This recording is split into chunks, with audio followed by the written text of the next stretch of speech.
రాజు తరుముతున్నాడు, ప్రభుత్వమే తరుముతుంది,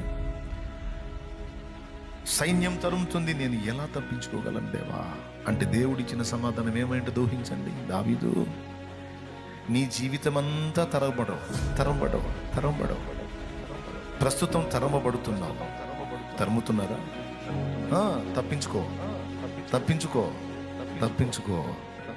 ఒకనాటికి తరమబడుతున్న నువ్వు లైన్లో ఉంటావు.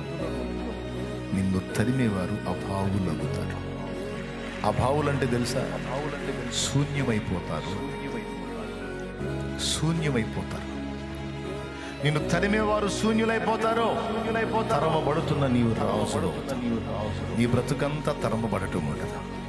తరమబడిన అనుభవాలు కొంతకాలమే, తర్వాత స్థితి మారింది. ఇలా భక్తులందరికీ అలా నిరీక్షణను కలిగించారు. చివరికి ఏం జరిగిందో మీకు తెలుసు.